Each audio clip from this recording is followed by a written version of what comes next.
Good morning, everybody. We're going to let folks join in a second. We don't have any attendees. We had to, and now they're gone. Oh, there we go. Hello, Caitlin and Corin. Good morning, and we're just going to wait for a couple more folks to join us. We have a fair number of people registered for this morning, and I'm sure everyone is finishing getting their coffee. So just hold on tight, and we'll start.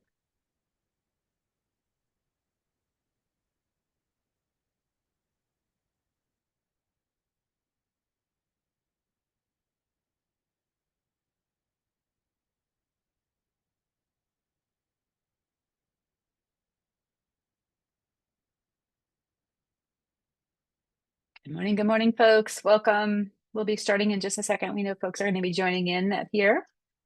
We're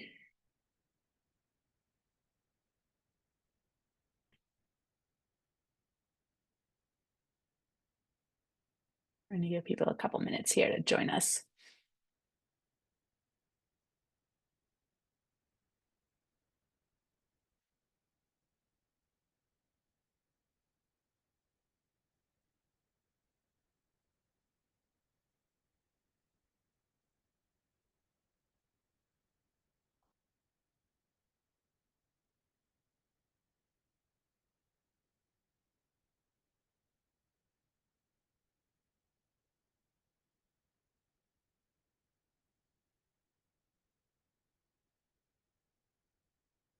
Okay, I think we have kind of a good group of folks here, so let's get started.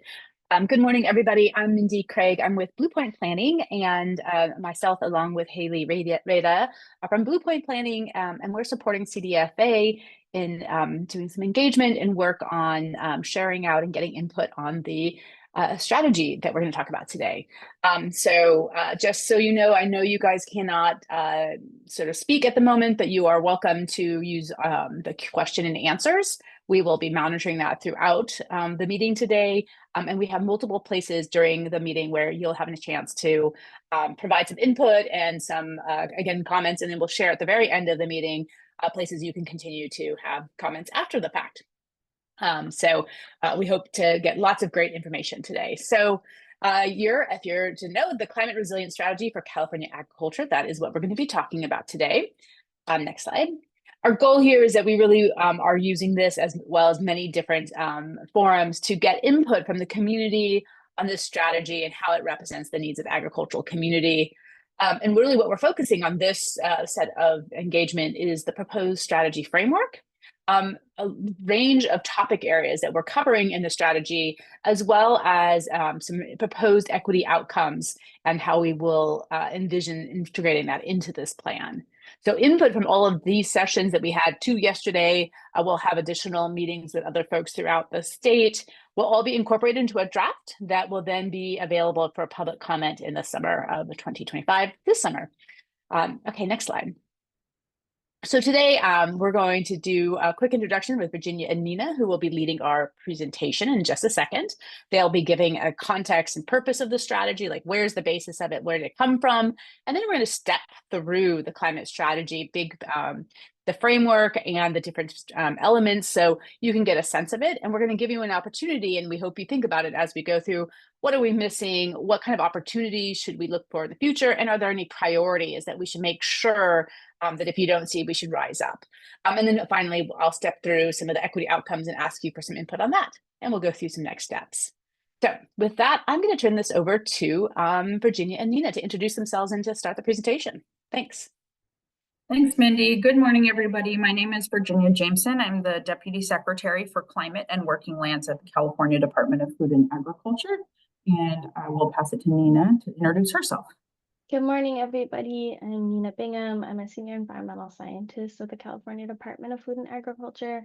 And we're just very happy to see you all here today and hear what you have to say about our climate resilience strategy. So thanks for coming.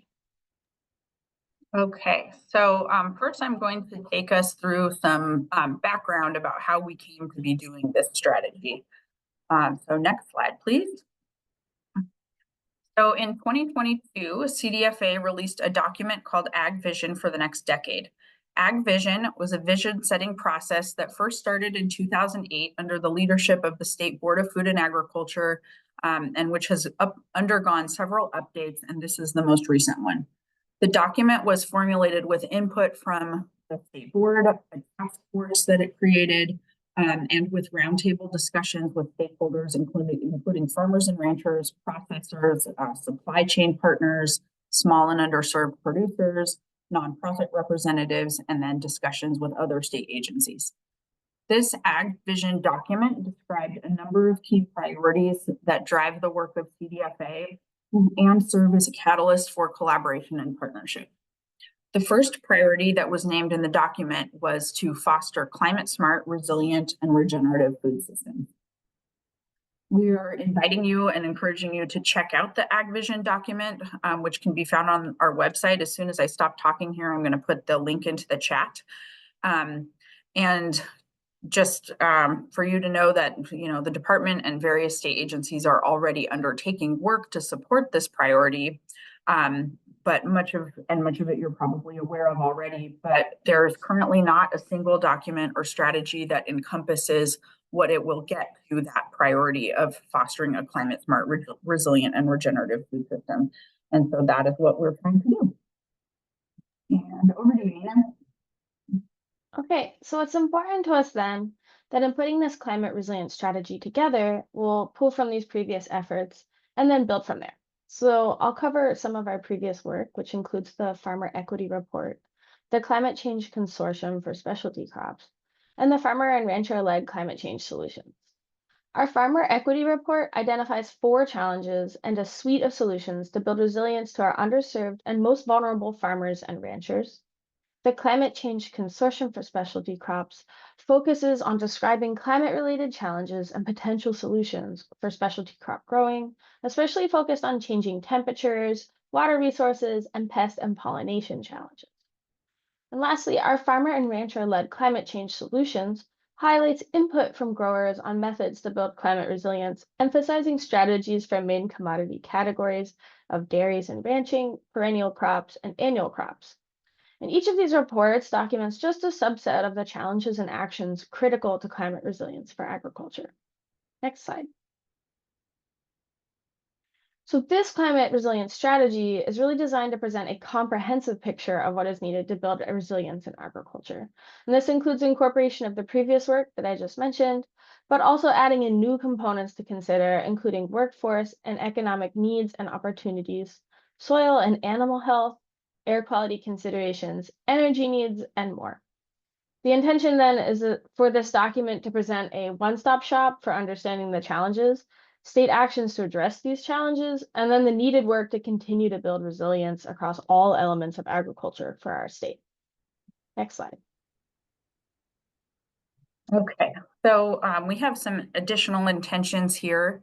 The first is that we intend to create a strategy that's representative of the needs of the agricultural community, that embeds equity and inclusivity, that reflects what has already been accomplished, that incorporates activities that are underway, and that provides a pathway for building resilience in agriculture.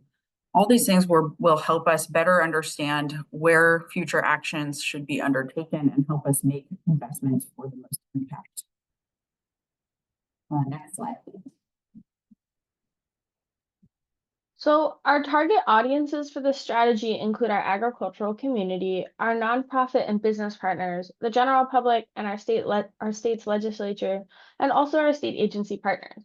And you can see we're representing this as a circle here because we know our audiences are connected and that there's feedback and information sharing that we're really hoping that this strategy can help facilitate between all of our audiences. So we view this strategy as an opportunity to reflect the needs of our agricultural communities, to then provide actionable strategies for our nonprofit and business partners doing the important on-the-ground work, and then inform the public and our policymakers of the work being done, but also where the gaps exist, and then help connect all of this back into our state agencies who are working on a vast array of agricultural topics. Next slide. So before we really dive into the content of the strategy, we'll give you a quick overview of our intended timeline, talk through what we've done so far and what's coming up. We started this strategy last spring. CDFA staff started by creating drafts for topic sections in the strategy, and we also hosted an information gathering session through CDFA's Science Advisory Panel, which holds public meetings on a quarterly basis on topics related to agriculture and environmental sustainability. During that 2-day session in May, we heard from the panel and from a variety of subject matter experts on various topics they would like to see included and discussed in our strategy. We've begun drafting the strategy from that based on that input and then circulated a draft for review by our state agency colleagues this past fall. Since then, we've been making edits based on their feedback, and we also entered into a contract with Blue Point Planning, our folks here today, to help us with the document and process. And now we're conducting listening sessions like this one in an effort to solicit further input from you as we continue to refine our draft. And it's our hope that we'll have the draft ready for your review and public comment this spring, coming up maybe spring, summer 2025. So look forward to that. Next slide. We can start with considering the motivation behind this strategy and looking at the context of California agriculture today, why resilience against the effects of climate change is important for us to consider. Next slide. So it's important to start with just acknowledging how strong our agricultural industry is. In 2022, it boasted $59 billion in sales, and it accounted for 11% of the total US agricultural sales. Our state's growers produce 1/3 of the nation's vegetables and 3/4 of the nation's fruits and nuts. Our unique geography and climate in our state, coupled with infrastructure and significant innovation by our farmers and ranchers, make California a specialty crop force. Our state has over 400 different commodities that we produce. And who's growing our food and who's producing our food? And most of our state growers come from small family farms. About 2/3 of the farms earn less than $150,000 annually. And this means that although we have this incredibly strong agricultural industry, we also need to acknowledge that there are challenges and vulnerabilities facing our farmers and ranchers, and it's our job to work to uplift and support solutions. Next slide. So one major challenge we're all facing is climate change. In California, this generally means warming temperatures, less predictable and more variable precipitation. Think of it like weather whiplash: drought one day, drought one year, extreme flooding the next year. And changing climate is driving a myriad of weather-related disasters like I was just describing, including periods of drought, extreme heat events, flooding, wildfire, and more. Next slide. And our farmers and ranchers are feeling these effects, and they're seeing them through increased pest pressure, heat stress on plants and animals and people, less water availability, degradation of our natural resources like soil, water, and air, and higher energy demands. And all of these factors are contributing to an increasingly challenging environment to produce food and fiber. Next slide. And this precarious environment can then result in worsening yields or product and crop losses, increasing production costs, driving narrower and narrower profit margins, less land for agricultural production, and increasingly negative animal and human health effects. And so all of this is really what's driving an urgency to our work and making it clear that we really need a cohesive path forward to support our agricultural industry and our agricultural communities in building resiliency to the effects of climate change and really drive towards meeting our goal of a climate smart, resilient, and regenerative food system. Next slide. Thanks, Ina. So when people hear about climate action underway by the state, they often think of emissions reductions efforts, and of course, there's many of those underway. We have established many laws and targets related to carbon action. Some of you are most likely familiar with AB 1279, which sets a goal of achieving carbon neutrality by 2045.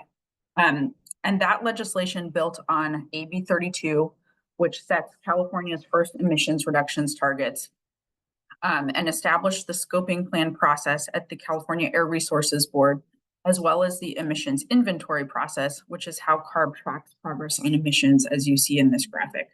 You can see that agriculture is there in yellow, representing about 8% of California's emissions. Another law that plays a big role in agriculture is SB 1383, which set a target for methane reduction specifically for 40% below 2013 levels by 2030. And then more recently, a new law, AB 1757, which set targets for the implementation of nature-based solutions on all landscape types in California, including croplands and grasslands. However, emissions reductions are not the whole story. And as Nina discussed, agriculture is already experiencing negative impacts as a result of climate change. And it's also already enacting adaptive and resilience building measures to address those impacts. I see it as our job not only to make sure that we're meeting our climate goals related to emissions reduction, but also to help ensure that we are facilitating and fostering a climate resilient food system, which goes beyond just emissions reduction. Next slide, please. So now we're going to get into providing an overview of the sections of our strategy as we've been working on them so far. And I'd like to preface this by saying that agriculture is very complicated and that there are many cross-cutting issues that come up in many different combinations and circumstances. So just the organization of the strategy has already been a challenge. So I'm sure that there are things that we have not gotten right so far, or ways of organizing that could be better. And we are really counting on you to provide that feedback. There may be topics and issues that we have forgotten and still need to include, and so would really like to hear from you. So we're humbly asking you to please consider what we're covering so far and make sure you know that there's still plenty of opportunity for input. As we go forward, please share with us what is really important for you to see in the strategy. Also, please share if there's something perhaps you've done or know about through your farm or your neighbors, and that will be helpful for us to share with others in agriculture.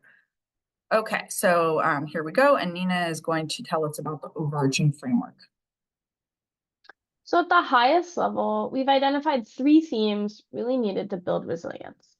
The first is to support a thriving and resilient food sector. Then we have protection for our natural systems that are critical to agriculture. And finally, the encouragement of the adoption of resilient agricultural practices. And within each of these main themes is a suite of topics. You can see them listed below, and we're going to walk through them next. And as Virginia indicated, we really acknowledge the inherent interconnectedness of these topic areas. So while we may cover a specific topic under one of these themes, we're also looking for any place to highlight the connection of one topic to another theme or one topic to another topic. Next slide. Within each chapter and each topic area, we'll cover 6 elements. And this includes a description of related challenges driven by climate change. We'll then summarize the landscape of the plans and policies that are shaping the direction of state action. We'll then go through a comprehensive review of current actions by the state. And with this element, I just want to acknowledge that there's currently and has been a lot of really important work being done at the federal level, local level, with all of our nonprofits and private stakeholders. And this work is essential for building resilience, but the scope of the strategy will focus on summarizing work done by the state and partnerships with the state. In the next section, we're going to then focus on opportunities or gaps or needed action. And this is all for thinking about what should be done in the future. And in this category, we're looking for opportunities that can be both adopted by the state and also by partners outside of the state. This strategy is designed to serve all of our agricultural communities. So as part of this effort, we'll take a focused look on what equity outcomes are relevant to each topic. And lastly, each topic area will include a set of case studies, which can cover deep dives on a specific challenge or highlight exemplary resilience work. Next slide. So our first theme includes topics all around supporting a thriving and resilient food sector. Within this theme, we have 6 topics I'll cover, and for each topic, we'll be presenting the main objective and then looking for your input on agreement with the theme and the objective, but also what, like as Virginia mentioned, is most important to you in this topic area and if you see anything missing. So our first topic area is farm economy. We have seen the margins for farmers and ranchers get slimmer and slimmer, and climate change is only compounding these economic challenges. In this section, we're looking to leverage technology, tools, and innovations to help transform our food system and build resilience in the farm economy. We describe the drivers of financial pressures and the effects of climate change and explore how circular economies, procurement opportunities, and voluntary markets, in addition to innovative tools and technologies, may bolster the farm economy and build resilience to the effects of climate change. We next focus on our water system and how we can work on building sustainability and reliability in water use and access to ensure a resilient food system. The conveyance of water across the state, coupled with sustainable groundwater use, is critical to California agriculture. Climate change presents a threat to the state's water resources and then by extension, our food system. This section describes the role of agriculture in ensuring the sustainability of California's water supply by protecting existing infrastructure and using water efficiently. We also explore opportunities such as flood-managed aquifer recharge and also continued development of any water efficiency programs. Workforce is also critical to enacting resilience-building actions. Our agricultural workforce, including farm workers, face climate-driven, worsening working and living conditions. And on top of that, many of our agricultural communities are also very vulnerable to the effects of climate change. To support the agricultural workforce, health, and well-being, this chapter highlights state actions and opportunities to uplift communities, build on-farm resilience plans, improve working conditions for farm workers, and facilitate routes to higher paying jobs for the existing highly skilled workforce. We also highlight the critical need for technical assistance and explore avenues for growing the climate smart technical assistance workforce through training and job opportunities. Next slide. Our next three are animal health and engaging local partners and advancing energy. So dairy and livestock and poultry are some of our top commodities in the state. However, these animals are very vulnerable to the effects of climate change. Heat stress and increased disease pressure can lead to widespread animal mortality events. I know we're all in the midst of a very challenging battle against avian influenza in our state and across the country, and we're all feeling the significant negative consequences of this outbreak. And this just stresses the importance of uplifting our disease tracing and emergency response efforts, but also promoting preparedness, preparation efforts for future disease outbreaks or adverse weather events. So this chapter really drives home our mission of protecting animal health and welfare by covering our current actions in agriculture and also exploring several opportunities to increase our preparedness and disaster response. While this state is focusing primarily on state-level efforts, it's also important to acknowledge the needed engagement and collaboration across scales to affect real and impactful change. Rather than face these challenges alone, this chapter describes current and potential collaborations with other jurisdictions around science, tools, and technology for building resilience to climate change. Our last topic within this theme of supporting a thriving and resilient food sector is energy. Energy is a critical input to every part of the food supply chain, from water conveyance to traditional on-farm equipment, such as pumps and tractors and harvesters, to further down the supply chain with food processing warehouses and refrigerated trucks that carry food to stores and distribution centers.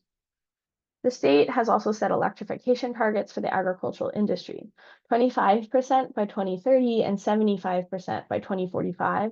And these targets really necessitate electrification of operations, enhanced energy efficiency, and resilient sources of renewable energy and energy storage. So this chapter will speak to the current and future efforts and opportunities to help advance resilient energy for farming operations, including on-site generation of electricity and fuel, vehicle and equipment upgrades, infrastructure needs for grid connectivity and on-site storage, continued energy efficiency programs, and more. So now we're going to move to our first feedback portion, and this session is going to be moderated by Point Blue Planning, and we're going to use a feedback tool, Mentimeter, that they'll step you through. Great, thank you, Nina. This is a tool that is going to help us gather those thoughts and ideas from you. So there's a couple ways to do it. I really recommend if you have your phone handy, it's a really easy way to do. You can just take a picture of the QR code and you can jump right into it. If you want to use another window on your laptop or your computer, you can go to menti.com and type in the code here, 76110013, and it'll bring you to a little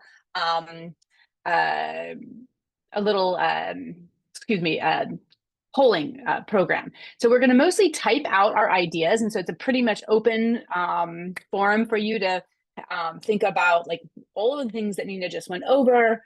Again, are there things that we're missing? Are there opportunities that we should highlight or priorities that you think really need to come out of this process?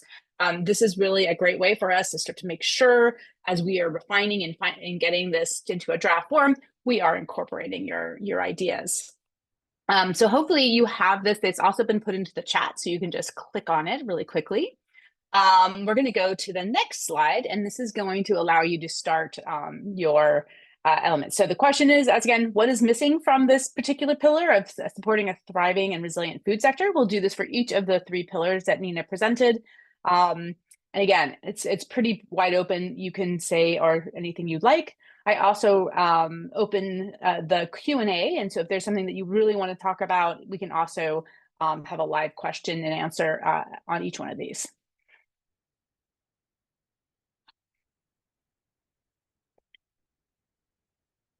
We'll give people a few minutes to do the typing this in because it takes a second.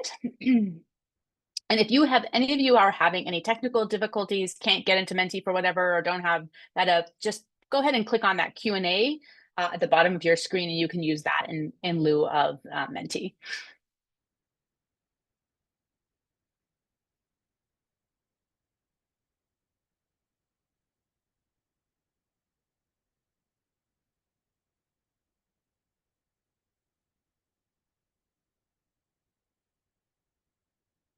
I was in another session yesterday, and I went too fast in terms of people typing in. So I'm just going to wait one more minute just in case folks are in the middle of typing before we move on, in case people don't have any thoughts or questions. Oh, there we go. Business support for operations that need to change due to the groundwater program. Yeah. And I'm curious, as you're thinking about that business support, what does that look like? Is there anything in particular that you would add specifically? Is it financing? Is it streamlining? Is it, what does that business support actually contain? If you have some thoughts there, that'd be great to add too. And I bet Virginia and Nina are probably right on it, but I'm just going to ask that question anyway.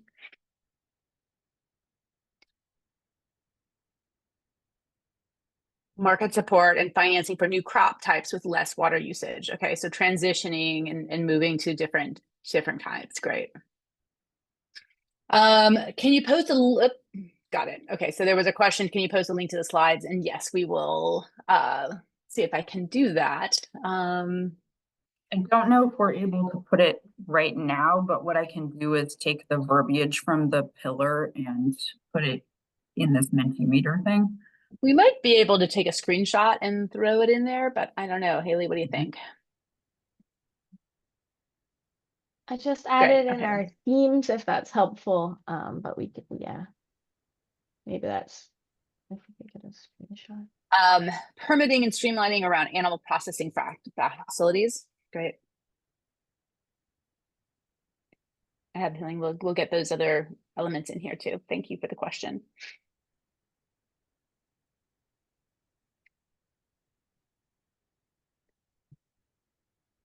Okay, so I think we'll move on. Again, if people got questions as they're seeing it come up, go ahead and do that. We'll do this after each one of the pillars.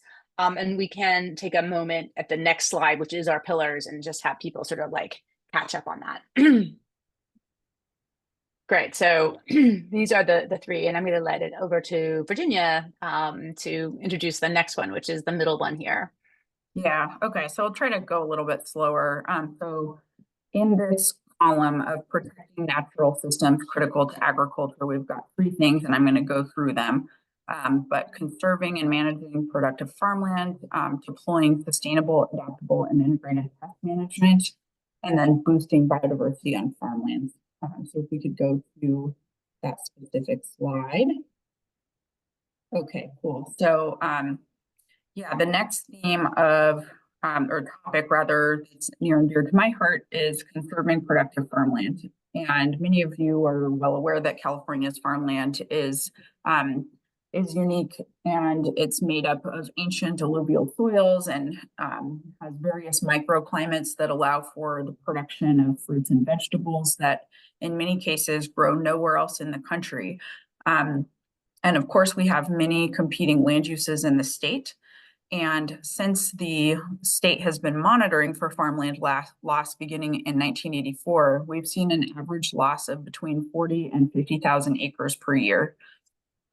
Earlier, I mentioned AB 1757, that process set a target for the conservation of about 12,000 acres of cropland per year through conservation easements. But we're very interested in capturing the other strategies that we can employ to conserve our farmlands. And so this section will discuss the many conservation strategies that can be used, such as local planning and the Williamson Act, as well as provide information on efforts towards allowing access to land for new and beginning farmers. Okay, and then the next one is on pest management. We know that climate change is exacerbating pest pressures. For example, pests are less constrained by low temperatures that would have limited their life cycles in the past. And we're also seeing more invasive species enter the state. We heard from our partners at UC Ag and Natural Resources that they see a new species enter the state approximately every 5 weeks.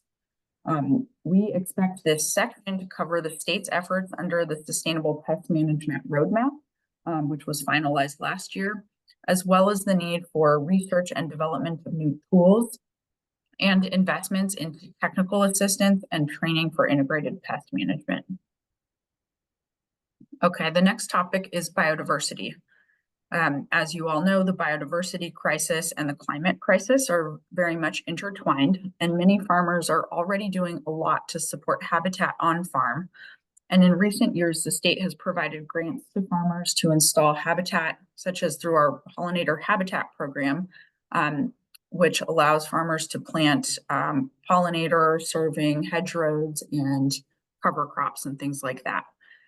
There are also other great examples of farms co-managing land for crops and species, such as rice fields being used for waterfowl and fish. And there are other examples of possible actions that might include policies that protect farmers who install habitat from litigation over species loss. Then finally, there's also the new frontier of below ground biodiversity to consider. Last year, CDFA published a framework for thinking about below ground biodiversity, but there's still very much to be done in that space. And next slide. Okay, over to you, Mindy. Okay, so folks, this is where we did last time. So I think let's just move, did we get to have that graphic in the chat by any chance? I'm can't not, see it. I don't think I'm able to share it. I've been Okay, trying to okay. share it, but I don't No think I worries, no can. worries. If you go, Haley, go one slide forward just for a second. So just reminding folks, so we're talking about the protecting natural systems and critical agriculture, just as Virginia just went over. So it's around the conservation and management of productive farmlands, that sustainable, adaptable, and integrated pest management, and then biodiversity on our land. So really all that sort of things, those systems that we're hoping to support and grow the agricultural industry. So let's go back. So now this is the question to you. Are there things that are missing from it? Things that you want to make sure get highlighted are included in this, or is there a priority that is missing? I'll give you guys a couple minutes to think of that.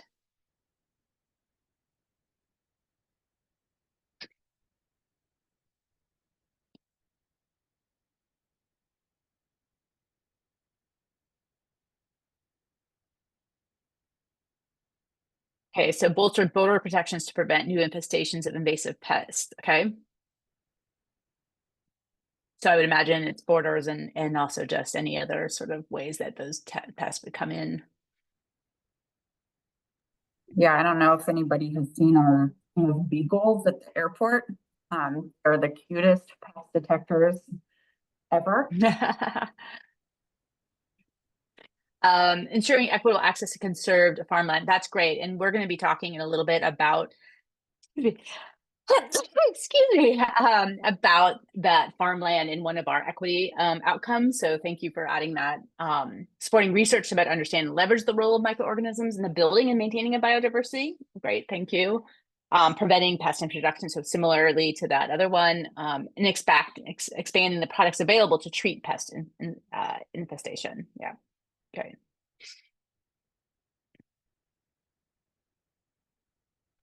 All right, and we have one more here from Tony in the Q&A.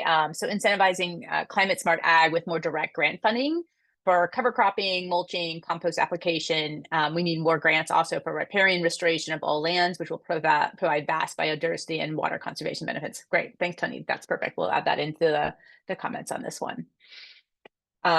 Simplifying the process for getting liability protection for creating habitats. Great.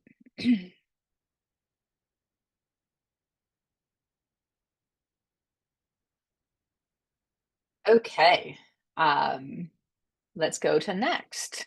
No, I think we go to next pillar.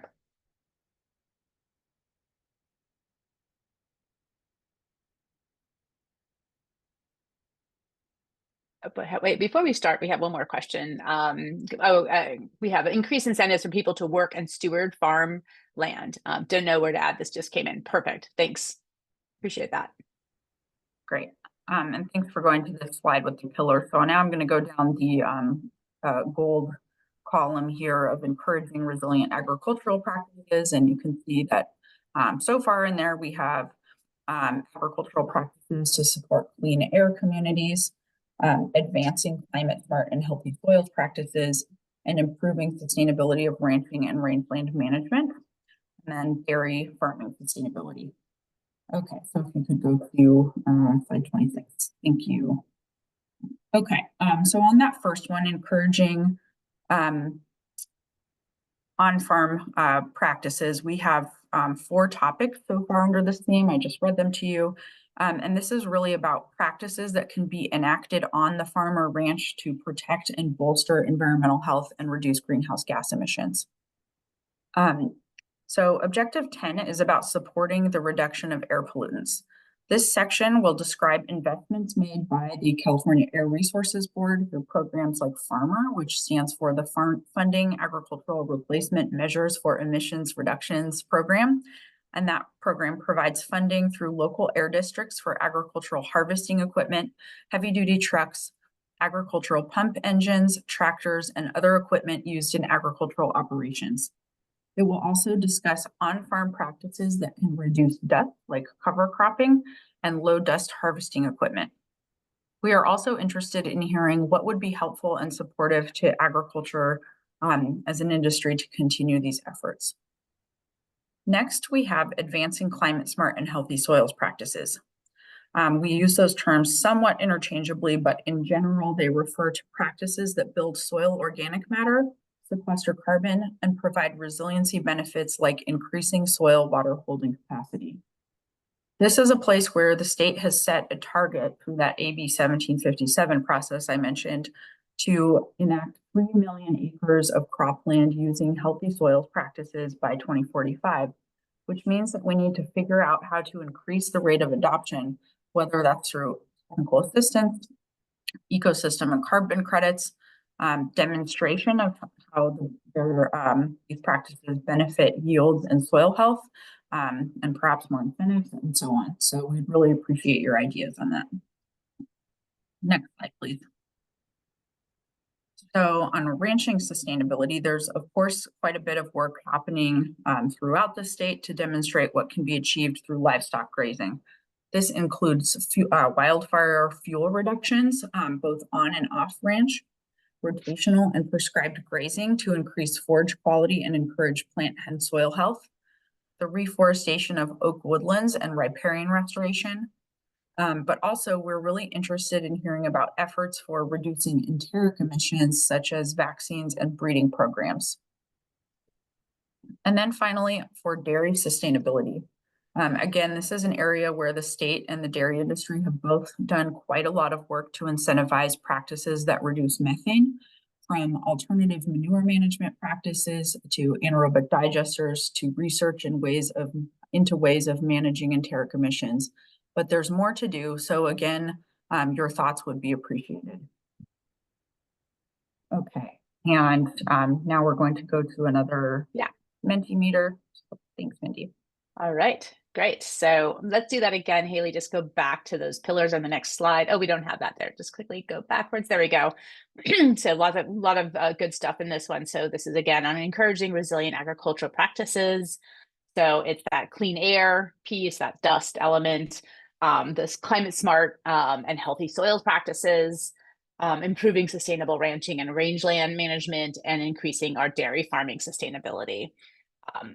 So let's go now to Menti. And then as we're doing this, Tony had a comment here: on-farm mulching by hiring tub grinders is extremely costly. Reducing agricultural burning by increasing on-farm mulching equipment availability would help improve air quality. Great, thank you.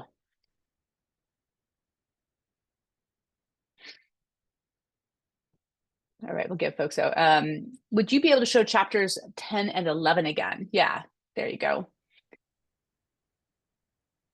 Virginia, do you want to just do a quick highlight there?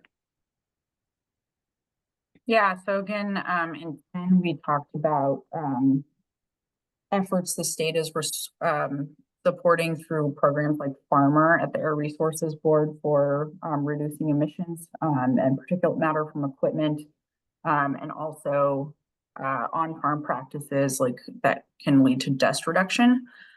And then 11 is about our climate smart and healthy soils practices, such as those that we fund through our Healthy Soils program, which includes a whole suite of activities that can improve soil health.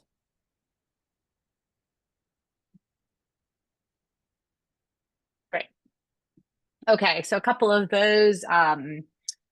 Ensure that Sigma-related fallowing doesn't equate to bare land. Okay, thank you.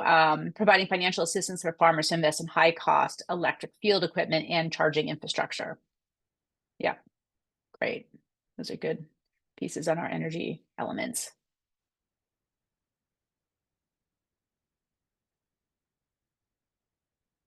Give folks just a second more here.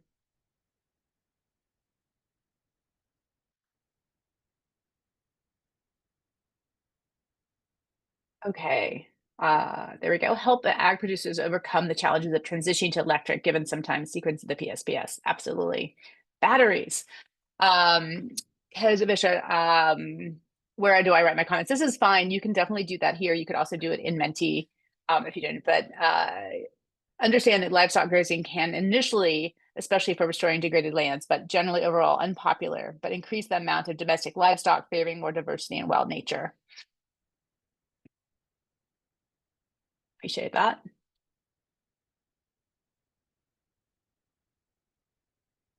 Yeah, well, your comments either on Menti or on the answers is they're equal in terms of we'll take them all in and make sure they are getting integrated. So thank you.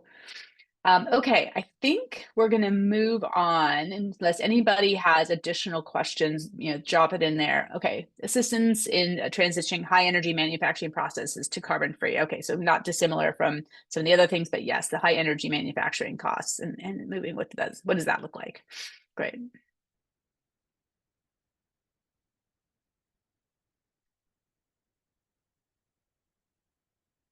Okay, so just moving on to the next slide. So want to just go over now some new information that we've been developing for the strategy to help consider equity within the strategy and more often, and we can go to the next slide. As we know, CDFA is but one agency who is involved in working on all of these issues within the agricultural sector.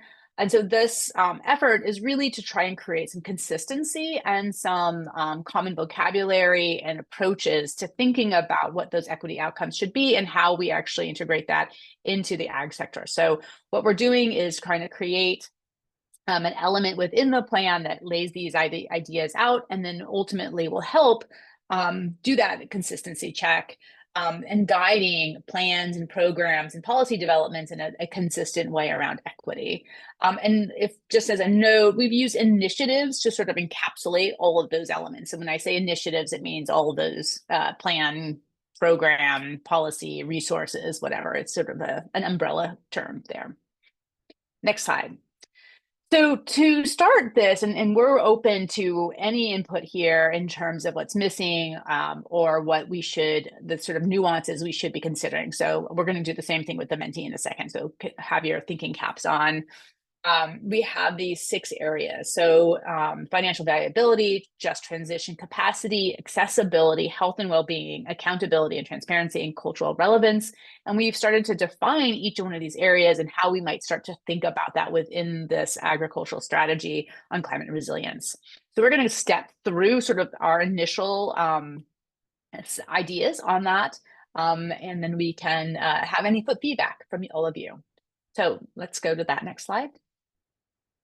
The first one is the idea around financial viability. So we want to make sure to secure inclusive initiative participation and financing for those who lease their land, who lack access to land, or who have been underserved historically by programs.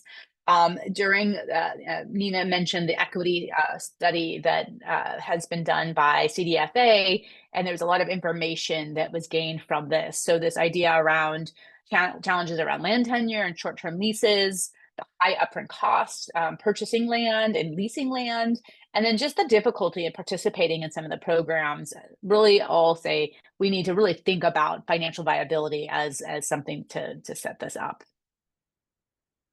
Next slide. So this just transition, it kind of goes a little bit to the funding question or ideas that were in the last pillar, which is we want to make sure that farmers and farm workers who've been underserved by programs are able to take part in that transition to these different climate adaptive agricultural practices. So electrification is a really good one that has to be done. And so we want to make sure that we can help workers transition to climate smart food system with high road jobs. And high road jobs in this sense really means moving to more consistent work that has a career path that can be followed and counted upon and has good wages. Also considered in this effort is things like upskilling and training farmers so they can understand some of these advanced technologies, understand how to move to that low carbon economy and utilize the different alternative and regenerative agricultural methods. Next slide. So accessibility, this is a big one, and accessibility counts in so many different ways. It's physical accessibility to things like trainings, as well as the ability to get to the materials, understand what's out there, access to resources. So accessibility is really broad. The objective is quite short and ensure equitable access initiatives, trainings, and resources, but it does count a lot. So things like making sure we're thinking about the needs of underserved farmers and beginner farmers and under-resourced farmers and how we develop our applications for programs and initiatives, making sure that we translate materials into all the different languages so that people can get that. Getting rid of technical jargon as much as possible so that just anybody could read it and they really understand what it is about and how they're using it. Looking at how we can deliver technical assistance by trusted partners, especially within the community, that's really critical and it's something we've learned. And then making sure that trainings are in diverse locations so we can reach multiple audiences and they're not just in sort of like central areas. Okay, next slide. The obviously important piece is health and wellness. So we need to really make sure to protect and promote the health of farm workers, especially as it relates to climate change impacts. And we see those climate change impacts increasing increasing all the time. So there's a lot of forms of that risk. It's from climate change, so extreme heat, pesticides, wildfire smoke, that dust and particulate matter, and airborne illnesses and allergens. So we want to make sure we're centering these policies and well-being of farmers in our work, and then providing resources and care for workers so they can be prepared and protected. Next slide. So in cultural relevancy, we really need to make sure that we're thoughtful and deliberately and respectfully honoring cultural traditions and history to maintain that cultural heritage from the past and present and have it benefit all of the future generations.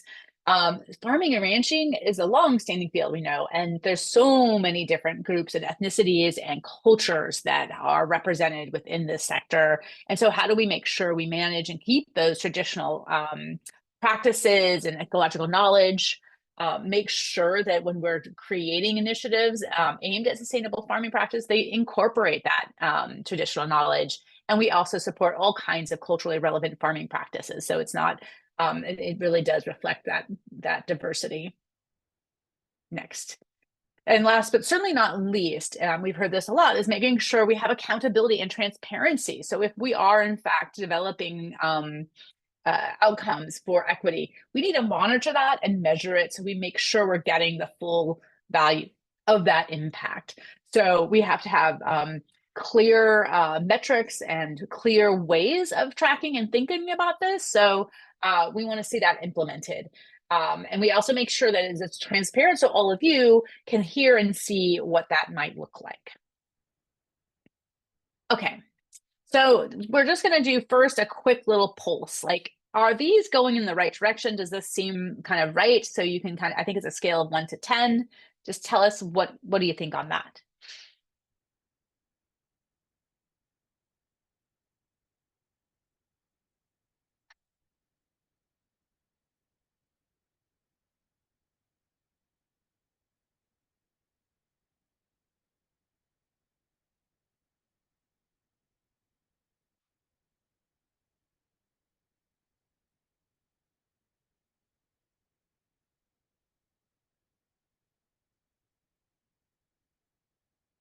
And I'd love to ask when we go into our Menti, which is coming up, if there's those areas, like if you're like, yeah, it's not so great, or I'm meh, what are the things that we can make it to that next level to help us to get stronger and better?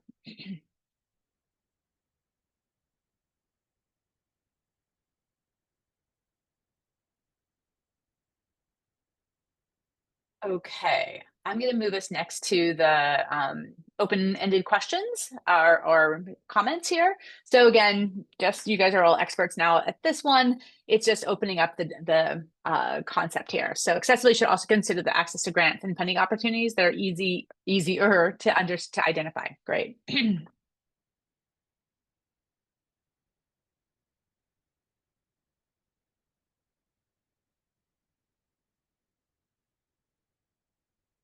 Any other thoughts here?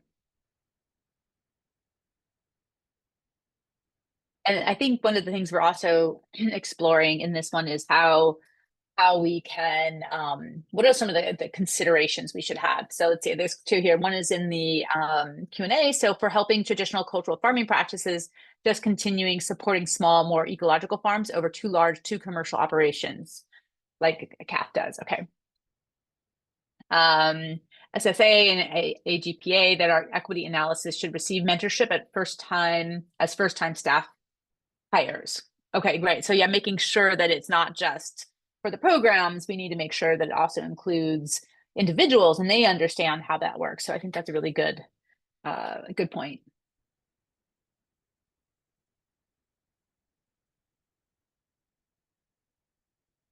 It's all about people at the end of the day.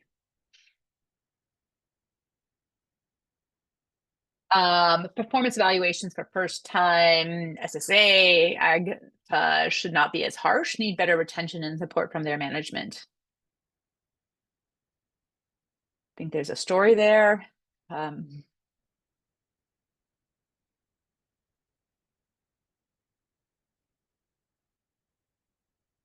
Okay, let's see.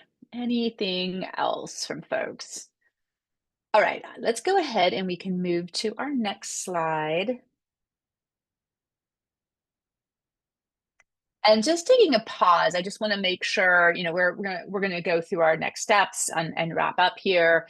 If there's anything else we haven't covered or you have a question about, I just want to take a pause here and welcome you to add that into the Q&A.